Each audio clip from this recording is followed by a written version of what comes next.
You have created here, you have directed the one of the best rating video game movies of all time with Werewolves Within. All right, well, we said we were going to talk about video games a little bit more, and I think now's the time. So, Mr. Ruben, I have a huge question for you. You have created here, you have directed the one of the best rating video game movies of all time with Werewolves Within. And I know there's not many good video game movies out there, but goddamn it, you made a great one.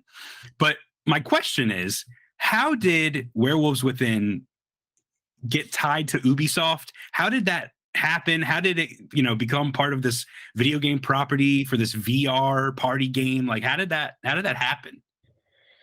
I had never heard of the video game before, which terrified me to a degree because I had this project come to me to basically pitch on. I was like, a video game movie, you know how those go. Yep. But it was part of Ubisoft's Women's Film and Television Fellowship Program, and Misha Wolf, the writer of Werewolves Within, basically chose that property, this obscure video game, and saw an opportunity to make a thing like Whodunit, a Clue like Whodunit. And that's why I was like, holy shit, I have to pitch on this. It's so great. I didn't know the video game existed. When I got the gig, Ubisoft asked me to come in and play the video game. There weren't even enough people online to play the video game with me. I had to play with the video game creators. I want to say at Red Storm Entertainment, maybe. And they were so sweet. And I was terrible at it. And I may have fooled them on like round 3 or so, but I got the sense of it. Nice. But I think that's why they gave us so much freedom, is because it was kind of an obscure Ubisoft game to begin with. And part of their program was, let's just give writers carte blanche to take the nugget of the concept of these obscure video games and create IP.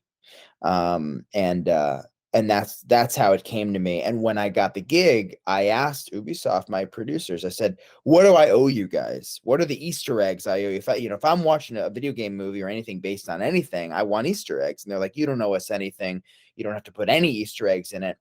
You just owe us a good movie. And I was like, well, I don't want that. I do want to make a good movie, but I do want to put an Easter egg. So there are some Werewolves Within kind of nods, like I'm staring at right now. I have the book, the key, the directory, your book of weaponry, arsenals, a bag of tricks, was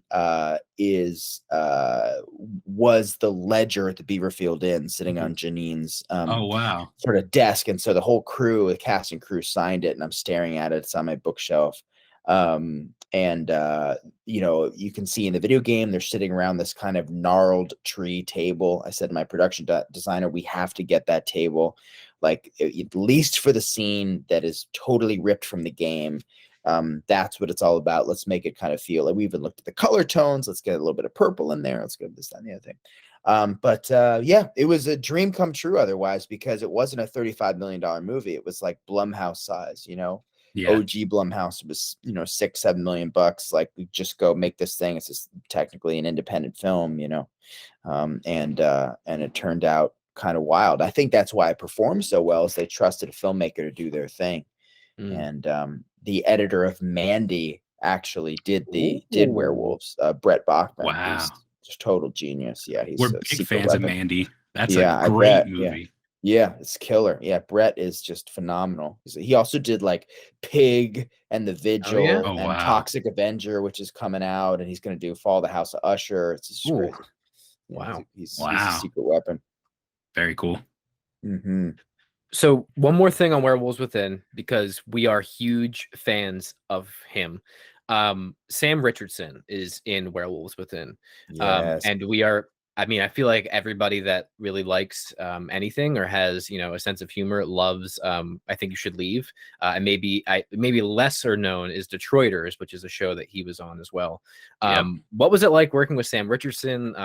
We find him exceedingly funny and hilarious and love to watch him. So what was it like working with him? Is he like funny on set? Like, is he basically the same in real life as he is when you see him recorded? Such a sweetheart on screen.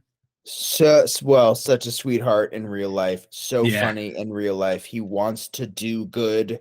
as the lead of a movie would. He hadn't led many films, so he brought his A game, just as he'd done with all of his work previously. But this was a big deal for him, and it was really important to me to give an actor like Sam the opportunity to play the hero. We were all super excited for that, Sam included, and he was super grateful about it. He's like, yeah, I don't usually get the opportunity to get to play this role, so let's do something fun with it. I mean, you see, he was amazing, collaborative, like such a great leader, just like Finn Wheeler is, and then off camera, he's just cackling and laughing with everybody. Like, just to watch him and like Harvey Guillen in the kitchen, like having snacks at the set, alone, like, oh my God, these are two like comedy legends in the making right here. For sure. It was amazing. The magic thing about Sam is that he has Tom Hanks like endearing quality to him, but then he's got the comedic delivery that is so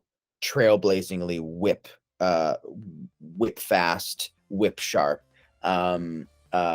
razor sharp, I should say, and whip fast. That you don't know what hits you. Like, he'll just say something under his breath. That's the funniest thing ever. So couldn't ask for a better lead of film, and I'm dying to work with him again. Please remember to like, comment, and subscribe to Haptic Intel. Did you do it? Subscribe right now.